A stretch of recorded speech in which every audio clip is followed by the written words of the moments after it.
if we write something on a blackboard and leave it uncleaned for a considerable period of time, and leave it uncleaned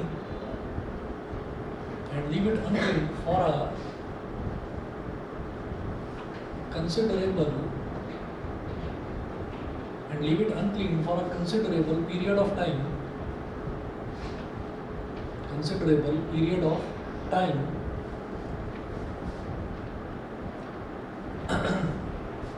bracket में लिखे at least 10 to 15 days, we will find that it becomes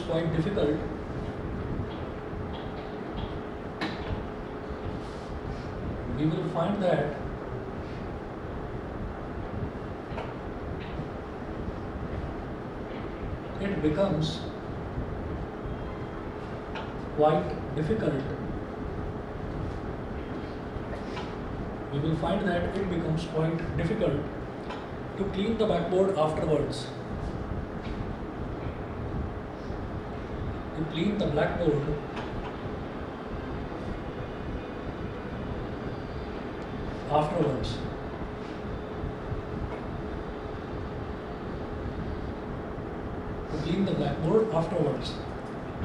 Full stop. This is due to the fact that some of the particles,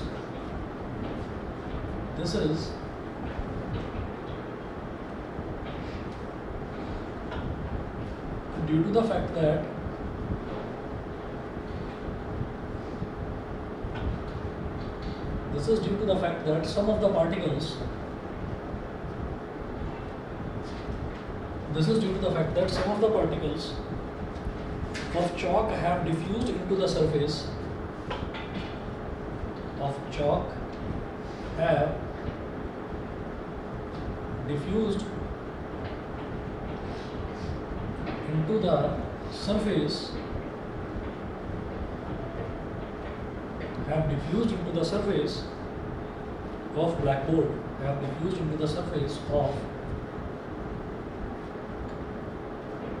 blackboard, ठीक है। और second example note करें इसका। Second example है, if two metal blocks are bound together tightly,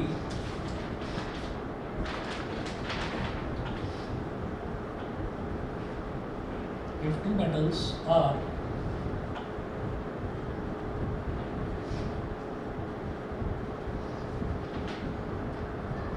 two metals are bound together tightly,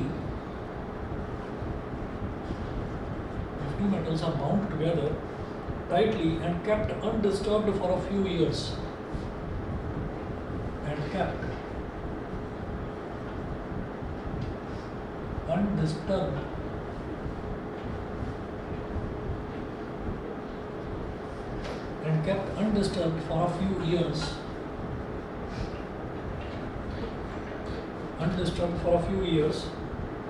then the particles of one metal are found to have diffused.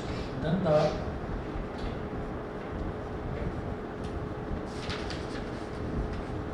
particles of one metal are found to have diffused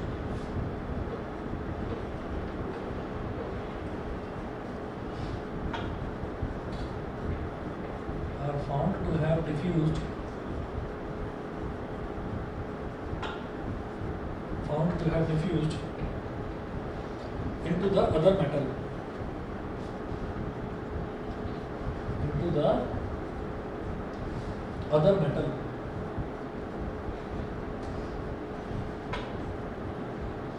तो diffusion in solids के ये आपके दो examples हैं। Sir rusting के diffusion solids का example होगा किसका? रस्टिंग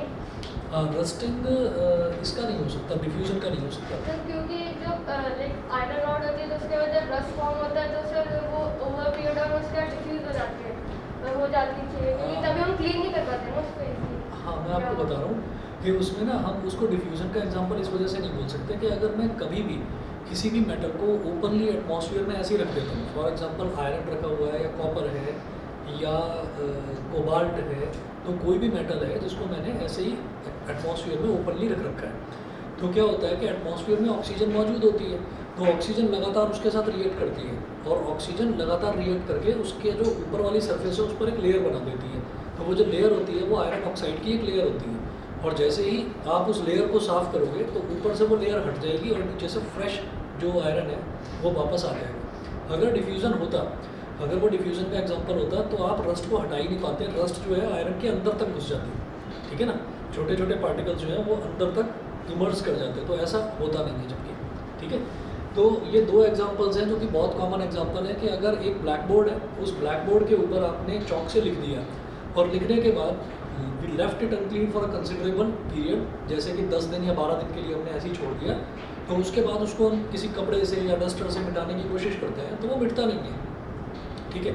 तो वही चीज़ है यहाँ पर कि इसका मतलब क्या है कि जो चौक है, चौक भी एक सॉलिड का बना होता है, सॉलिड होता है चौक, लिक्विड तो नहीं होता ना चौक, ठीक है। तो जो चौक होता है, चौक के पार्टिकल्स वो डिफ्यूज़ हो जाते हैं धीरे धीरे किसके अंदर, ब्लैक बोर्ड के अंदर। ब्लैक बोर्ड भी सॉलिड है, तो एक सॉलिड के अंदर दूसरे सॉलिड के पार्टिकल्स का डिफ्यूज़ हो जाना is called diffusion in solids. एक तो ये हो गया। ऐसे ही दूसरा एग्जांपल हमने देखा, if two metals are bound together and tightly and kept undisturbed for a few years, आपने 1, 2, 3 या 4 साल के लिए ऐसे ही छोड़ दिया उनको, अच्छे से बांध दिया दोनों मेटल्स को और छोड़ दिया। अब दोनों मेटल्स को छोड़ने के बाद में फिर आप उसको कुछ सालों बाद हटाने की कोशिश करोगे तो वो हटेंगे नहीं। क्यों? क्योंकि मान लो आपने आयरन और कॉपर को एक साथ चिपका कर और आपने उनको ऐसे लपेट रखा, चिपका कर मतलब सिर्फ साथ रख कर, कोई फेविकोल वगैरह नहीं लगाया, आपने ऐसे ही साथ रख कर उसको लपेट दिया, किसी टाइट किसी रोप वगैरह से लपेट दिया, और फिर आप उसको हटाने की कोशिश करोगे तो वो हट नहीं पाएगा। क्यों? क्योंकि आयरन के कुछ पार्टिकल डिफ्यूज़ हो जाएंगे कॉपर के अंदर, कॉपर के कुछ पार्टिकल डिफ्यूज़ हो जाएंगे आयरन के अंदर, तो वो चिपक जाएंगे बहुत टाइटली, ठीक है। उनको रिमूव कर पाना बहुत मुश्किल हो जाएगा, ठीक। तो ये आपके दो एग्जांपल हो गए सॉलिड्स के। डिफ्यूज़न जो है ये यहाँ पर हमारा ख़त्म होता है। नेक्स्ट टॉपिक जो है वो हम टेम्परेचर करेंगे स्टार्ट। तो नेक्स्ट आप हेडिंग डालिएगा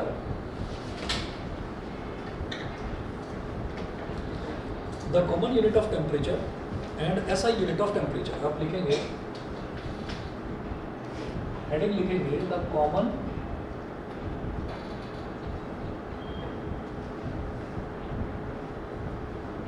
unit of temperature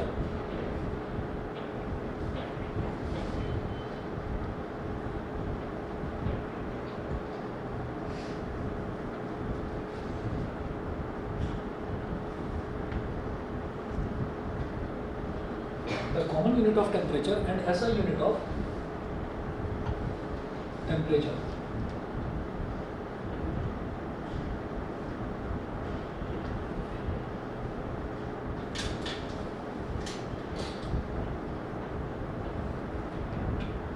The common unit of temperature and SI unit of temperature. अब इसमें क्या करेंगे?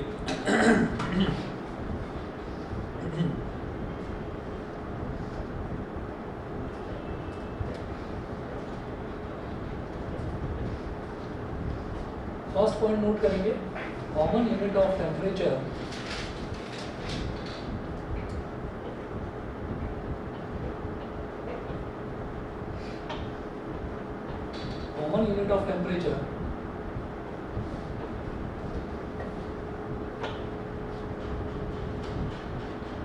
which we use in our daily life, which we use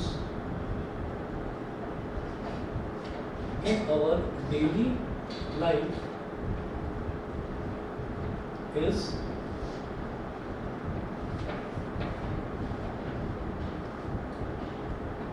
the common unit of temperature which we use in our daily life is degree Celsius, or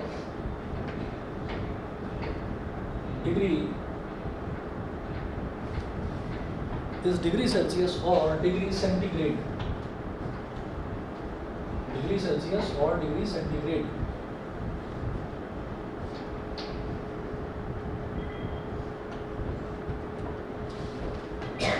उसके बाद note करेंगे and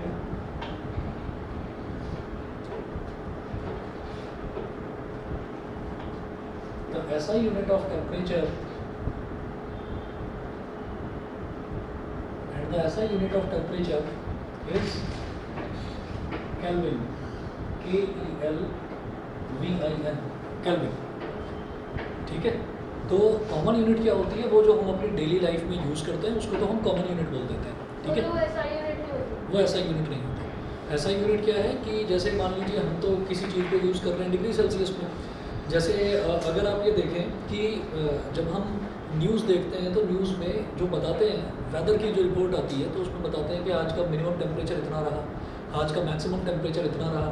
तो वो जो मिनिमम और मैक्सिमम टेम्परेचर जो बताया जाता है वो भी डिग्री सेल्सियस में बताया जाता है, तो वो कॉमन यूनिट ऑफ टेम्परेचर है। लेकिन अगर हमसे पूछा जाए ऐसा यूनिट ऑफ टेम्परेचर, तो ऐसा यूनिट ऑफ टेम्परेचर का क्या मतलब है कि पूरे वर्ल्ड में अलग अलग कंट्रीज़ हो सकते हैं, लेकिन वहाँ पर एक यूनिट जो है वो कॉमन है। एक यूनिट जो है वो कॉमन है, उसको हम ऐसा यूनिट ऑफ टेम्परेचर बोलते हैं। तो केल्विन में हर कोई केल्विन को समझ जाएगा। फॉर एग्जांपल अगर मान लीजिए हम ये कहते हैं कि अगर हमसे पूछा जाए कि हमारे घर से हमारा स्कूल कितनी दूर है, हम बोल देते हैं 4 किलोमीटर, 5 किलोमीटर या 10 किलोमीटर। तो हम किलोमीटर बोलते हैं, तो किलोमीटर क्या हो गया कि ये कॉमन यूनिट हो गई डिस्टेंस की जो हम इंडिया में यूज़ करते हैं। ठीक, हमारे जो कार्स भी आती हैं, जो स्कूटर्स भी आते हैं, तो उनमें भी जो मीटर बना होता है उस पर किलोमीटर पर आवर में स्पीड लिखी रहती है।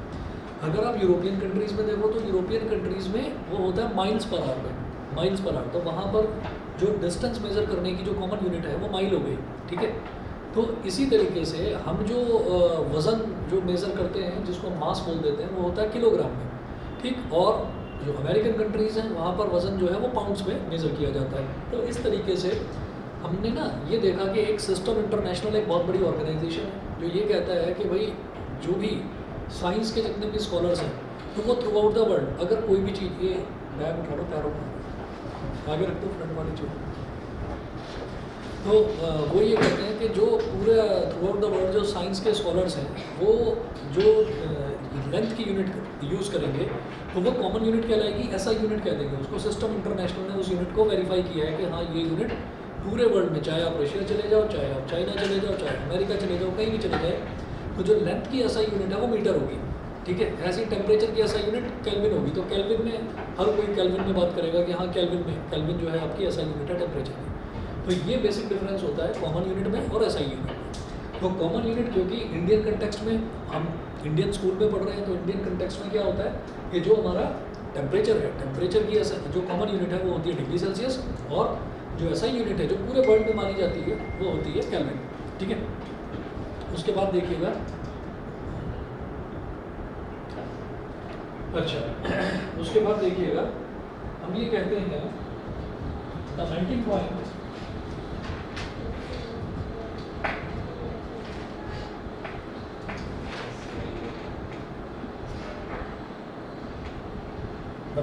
of ice on Celsius scale, the melting point of ice on Celsius scale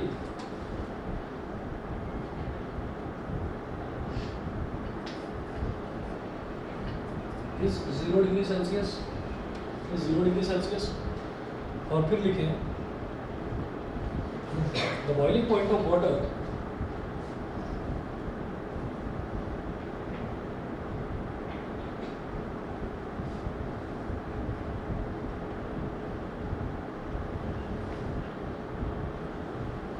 boiling point of water on Celsius scale is 100 degree Celsius। तो अगर हम वाटर को 100 डिग्री सेल्सियस पे बॉईल करेंगे तो गैस बन जाएगा। हाँ,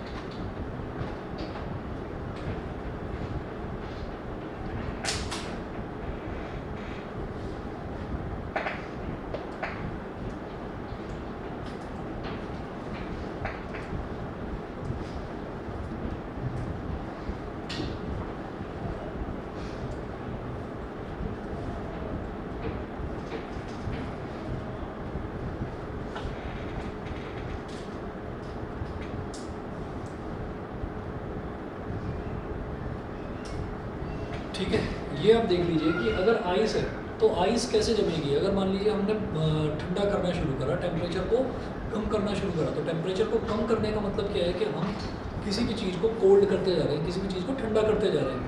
तो अगर 0 डिग्री सेल्सियस पर मान लीजिए हमारे पास वाटर है, वाटर मान लीजिए वाटर रूम टेम्परेचर पर है, रूम टेम्परेचर को हम 20 डिग्री सेल्सियस बोल देते हैं, ठीक है।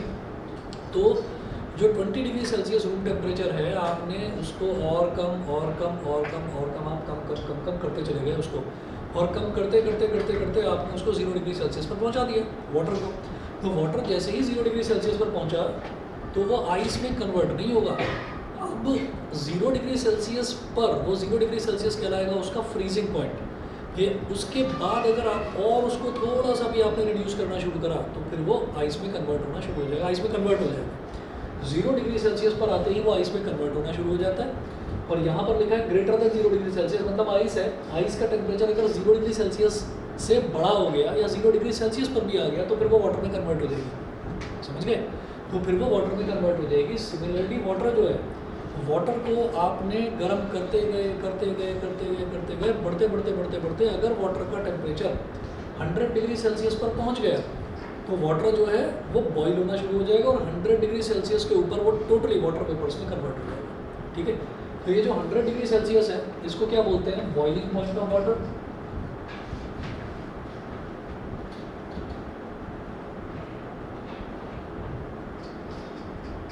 Boiling point of water. और इसको क्या बोलते हैं, मेल्टिंग पॉइंट ऑफ आइस, पिघलने वाला पॉइंट। मेल्ट होना मतलब पिघलना, मेल्टिंग पॉइंट ऑफ आइस। अच्छा, अगर आपसे ये पूछा जाए मेल्टिंग पॉइंट ऑफ आइस और लिख देना इसको फ्रीजिंग पॉइंट ऑफ वाटर, और फ्रीजिंग पॉइंट ऑफ वाटर, मतलब अगर वाटर के कंटेक्स्ट में पूछा जाए तो हम ये कहेंगे भाई 0 डिग्री सेल्सियस जो है वो फ्रीजिंग पॉइंट है, उससे कम होते क्या होगा, आइस जमनी शुरू हो जाएगी, वो सॉलिड में कन्वर्ट हो जाएगा, ठीक है। और ये है मेल्टिंग पॉइंट ऑफ आइस, इसका मतलब ये सॉलिड था, आपने 0 डिग्री सेल्सियस से जरा सा टेम्परेचर अगर बढ़ाना शुरू करा तो फिर वो मेल्ट होना शुरू हो जाएगा। तो 0 degree Celsius is called melting point of ice, clear है, ठीक है। अच्छा जी, इसके बाद हम ये कहेंगे कि it has been observe that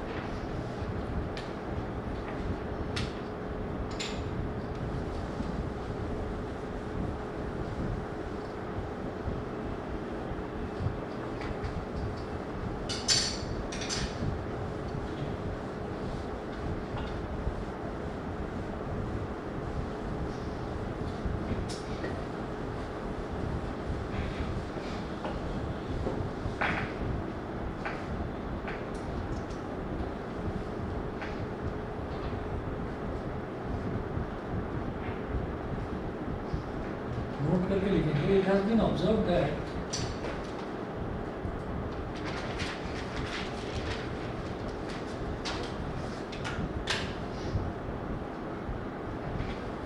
it has been observed that 0 degree Celsius is equal to 273 Kelvin. 0 degree Celsius is equal to 273 Kelvin.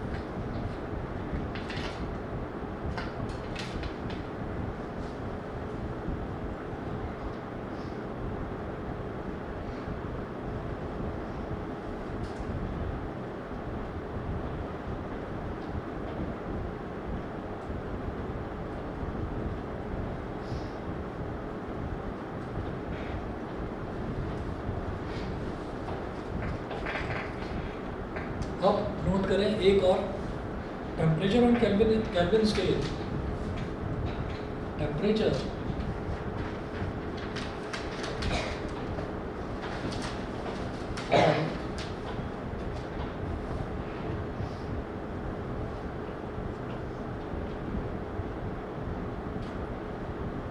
Temperature on Kelvin scale is equal to temperature on Kelvin scale is equal to temperature on Celsius scale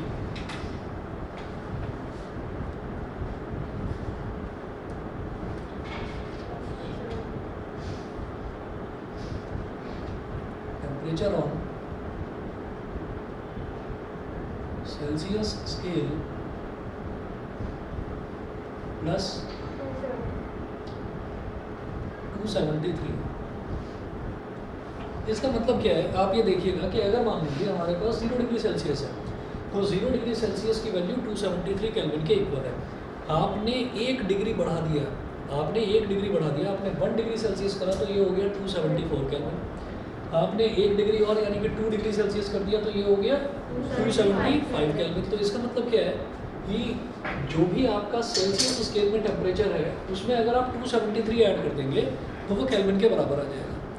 ठीक है भैया, आप ये देखो Celsius scale में temperature कितना है, 0 degree Celsius. 0 degree में 273, 0 में 273 ऐड कर दो तो कितने के बराबर आ गया, 273। यानी कि अगर 0 डिग्री सेल्सियस टेम्परेचर है तो केल्विन में उसको कैसे निकालेंगे, उसमें 273 ऐड कर दो, केल्विन का टेम्परेचर में कन्वर्ट हो जाएगा। ठीक है, अब इस पर एक न्यूमेरिकल करेंगे, एनसीईआरटी का ही है। क्वेश्चन नंबर 1 नोट करें, convert the temperature of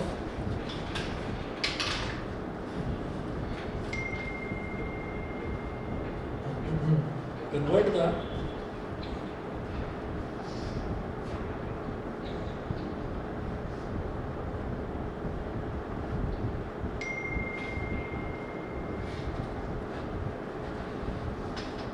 the temperature of 25 degrees Celsius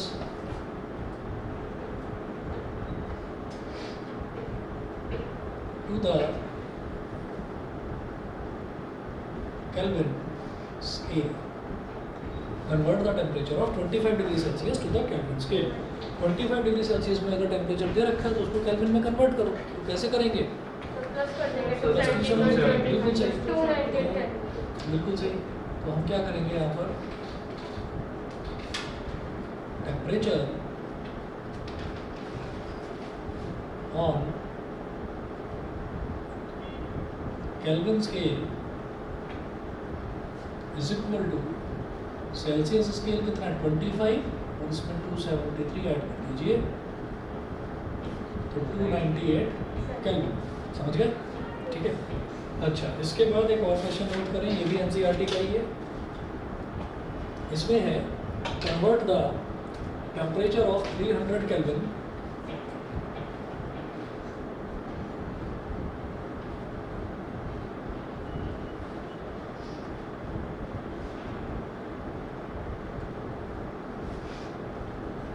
the temperature of 300 Kelvin to the Celsius scale.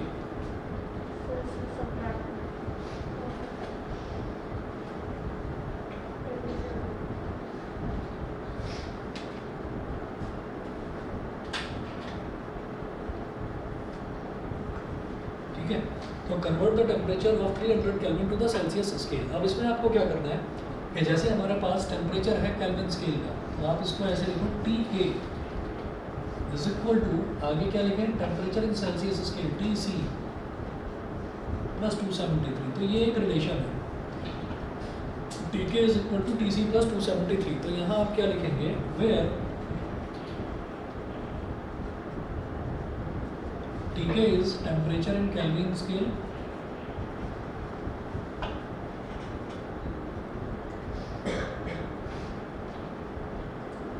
Temperature in Kelvin scale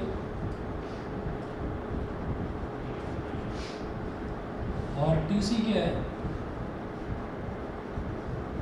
temperature in Celsius scale,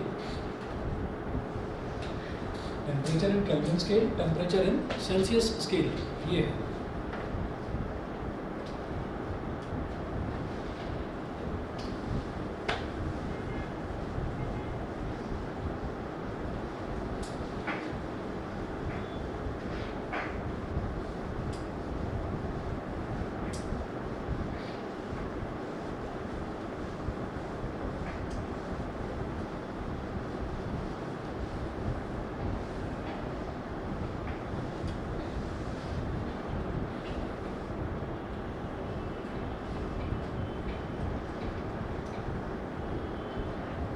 यहाँ पर क्या है, convert the temperature of 300 Kelvin. तो इसका मतलब TK की value 300 दे रखी है, तो TK की जगह लिख लीजिए 300 और TC को सिर्फ TC लिखो plus 273।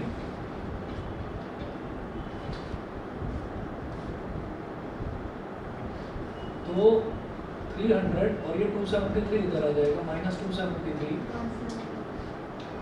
Is equal to TC। तो TC is equal to 300 minus 273 कितना हो गया? 27 डिग्री सेल्सियस। ठीक है, 27 डिग्री सेल्सियस। उसके बाद नेक्स्ट टॉपिक आप लिखेंगे change of state of matter. Change of state of matter.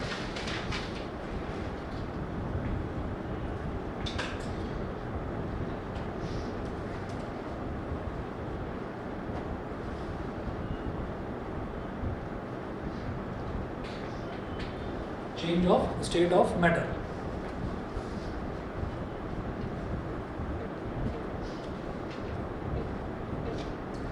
Matter can exist in 3 physical states. लिखिएगा, matter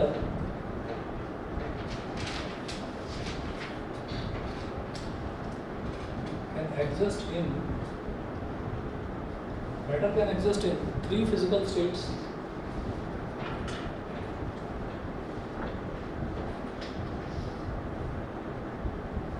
Matter can exist in 3 physical states: solid state, liquid state and gaseous state.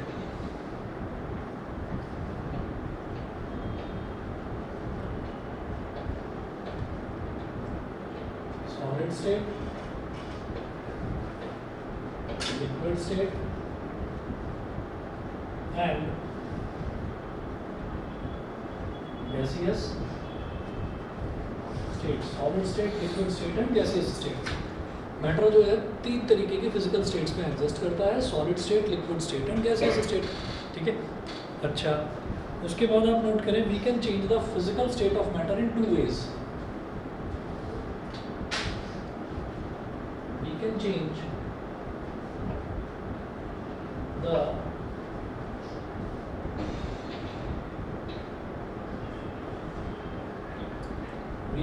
the physical state of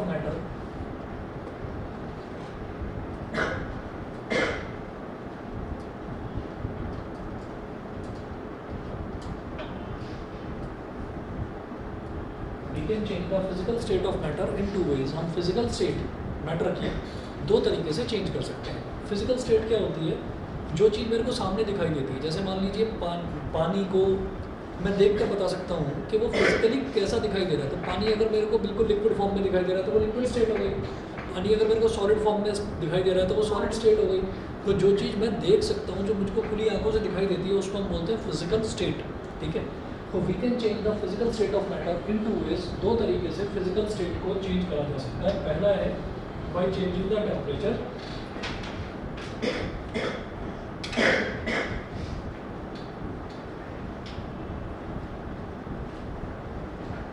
By changing the temperature,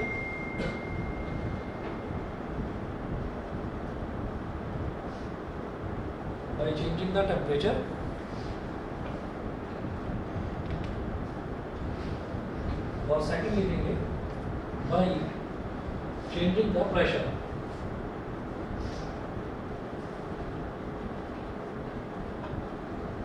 By changing the pressure.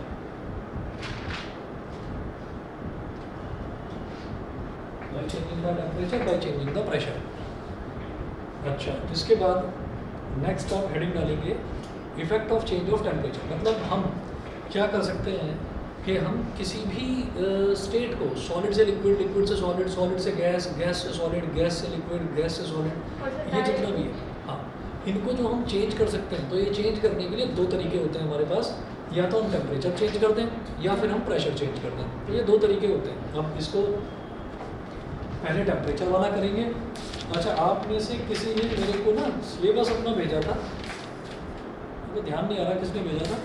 उसमें आपका जो पहला जो unit test हो रहा है उसमें आपने बताया था कि सिर्फ टेम्परेचर तक आ रहा है।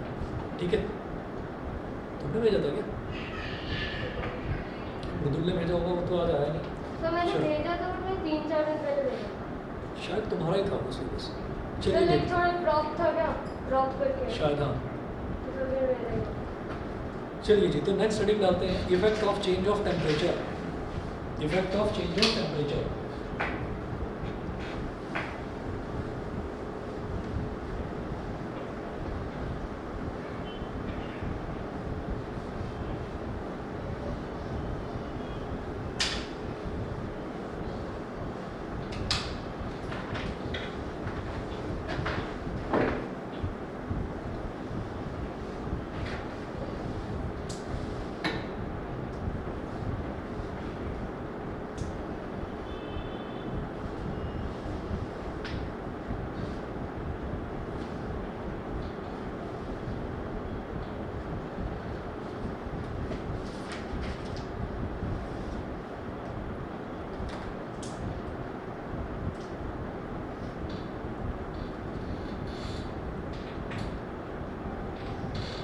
Effect of change of temperature. इसमें लिखें, पहला पॉइंट लिखेंगे इसमें solid to liquid change. First लिखेंगे सॉलिड टू लिक्विड चेंज।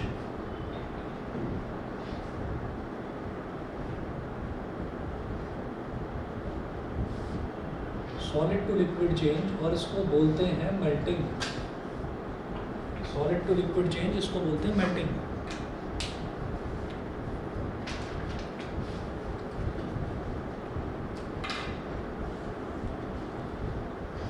लिखिएगा the process in which a solid substance, पहला point,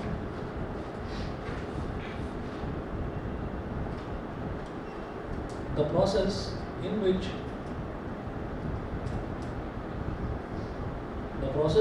a solid substance, the process in which a solid substance changes into a liquid on heating, changes into a liquid on heating, the process in which a solid substance changes into a liquid on heating is called melting or fusion.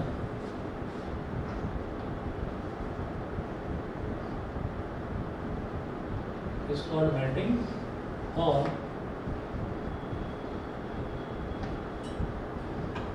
fusion. Next point,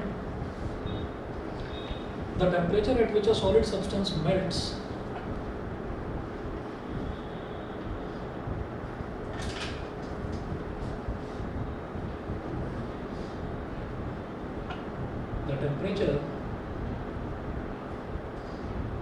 at which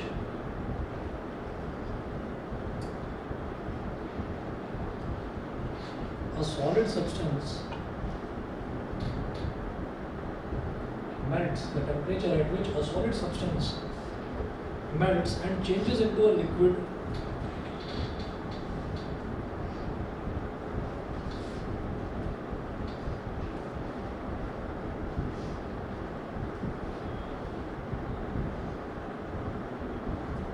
the temperature at which a solid substance melts and changes into a liquid at atmospheric pressure at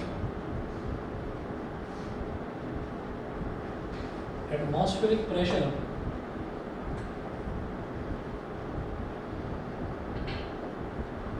and changes into a liquid at atmospheric pressure is called melting point of the substance.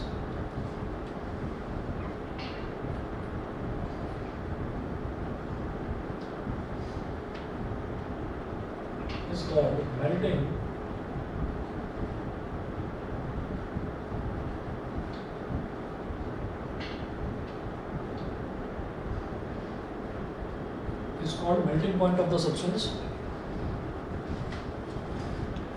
Example, melting point of ice is 0 degrees Celsius.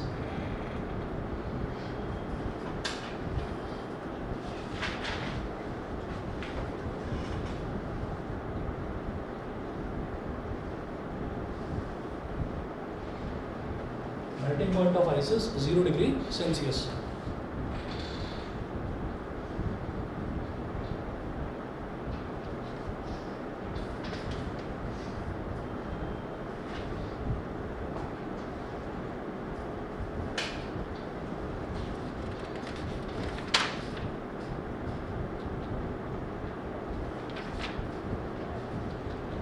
तो आप ये देखिए the process in which a solid substance changes into a liquid on heating is called melting और fusion. तो एक जो process होता है जिसमें अगर मैं एक सॉलिड को देखूँ कि वो सॉलिड जो है वो हीट करने पर लिक्विड में कन्वर्ट हो जाता है, तो इस प्रोसेस को हम मेल्टिंग बोल देते हैं या फिर फ्यूजन बोल देते हैं।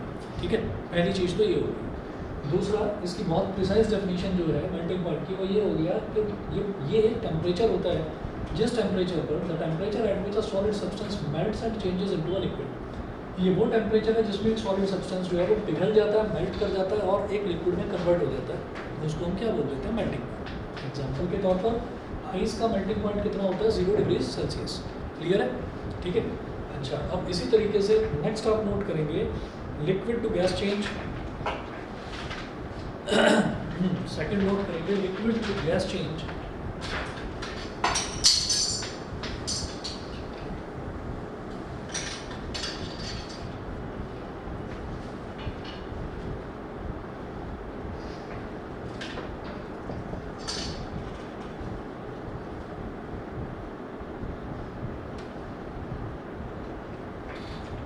लिक्विड टू गैस चेंज इसको बोलते हैं बॉइलिंग और वेपराइजेशन।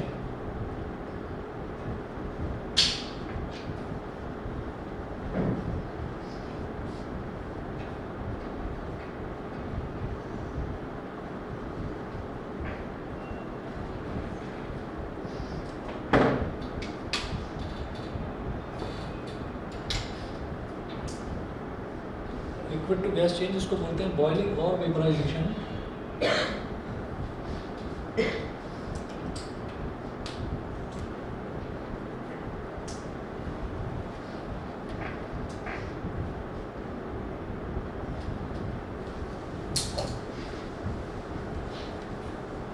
कुछ ज़्यादा ही नहीं कर रहा है आज।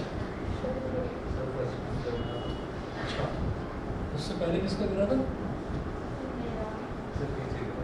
अच्छा, बैठ कर वो घुमाने का चल रहा होगा कुछ नया। चलिए ऐसे ऐसे कर सकते हैं। ये तुम भी तो करते हो। हाँ सर पर मेरा मेरे को प्रैक्टिस हो प्रैक्टिस गई। है, हाँ, मैं एक्सपर्ट हूँ। चलिए जी, तो इसमें नोट करेंगे the process in which a liquid substance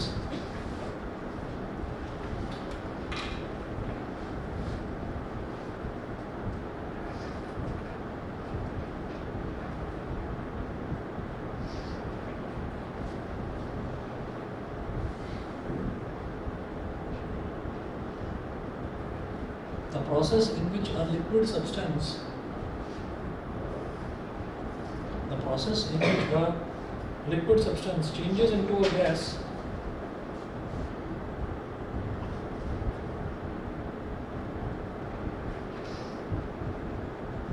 the process in which a liquid substance changes into a gas rapidly on heating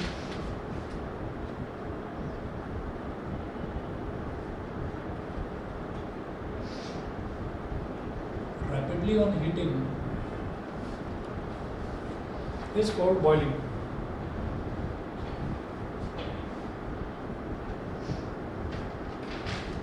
Is called boiling.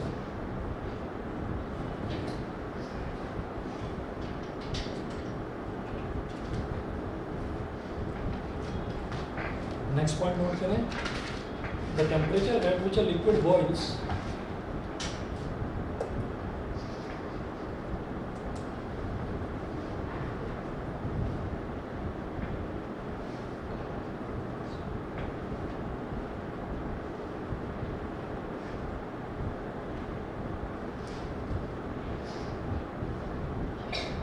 temperature at which a liquid boils and changes rapidly into a gas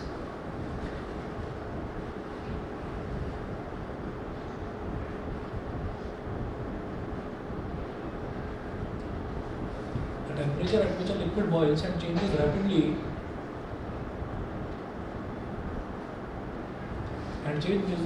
into a gas at atmospheric pressure at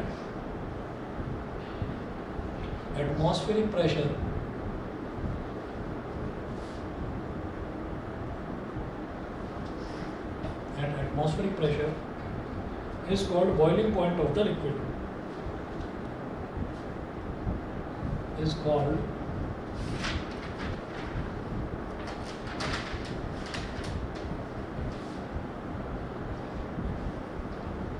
boiling point of the liquid. Example, boiling point of alcohol is 78 degrees Celsius.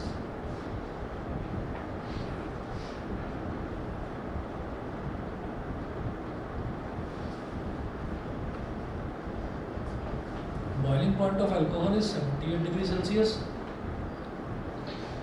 and boiling point of water 100 degree Celsius. Boiling point of alcohol is 78 degree Celsius and boiling point of water is 100 degree Celsius. 100 degree Celsius के बाद में क्या होता है कि जो पानी है वो पूरी तरीके से मतलब वेपर्स में यानी कि वाटर वेपर्स में कन्वर्ट हो जाता है, पूरी तरीके से वेपराइज हो जाता है। इसके बाद थर्ड लिखेंगे gas to liquid change.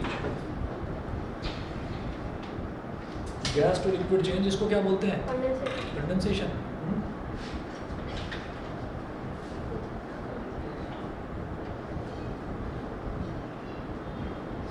Gas to liquid change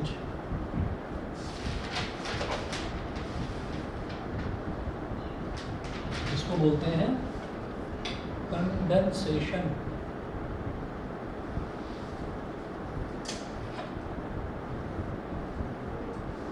condensation तो ये हो जाएगा the process of changing a gas और vapour to a liquid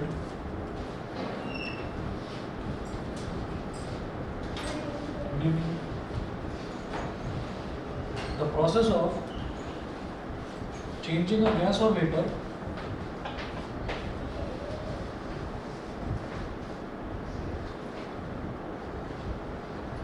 the process of changing a gas or vapor to a liquid by cooling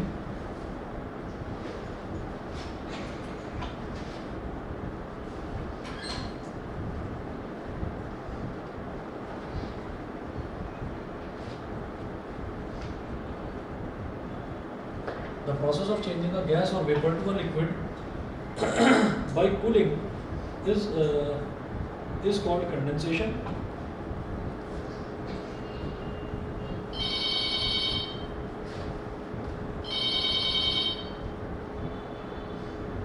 Is called condensation. देखते हैं।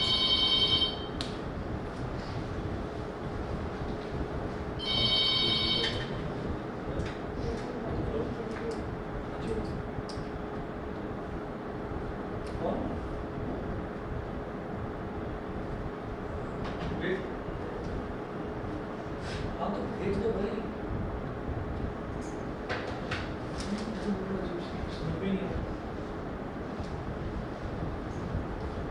Is called condensation.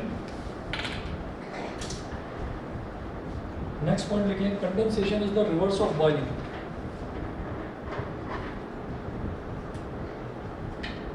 Condensation is the reverse of condensation is the reverse of boiling. ये boiling का उल्टा होता है कि अगर vapours हैं तो वेपर्स कहाँ हो गए? वेपर्स का मतलब क्या है कि एक्सट्रीमली हॉट टेम्परेचर हो गया, 100 डिग्री सेल्सियस से भी बहुत ज़्यादा टेम्परेचर होगा। अगर उस टेम्परेचर से हमने उसको ठंडा करना शुरू करा तो क्या होगा? वो जो वेपर्स हैं वो वापस से लिक्विड में कन्वर्ट हो जाएंगे।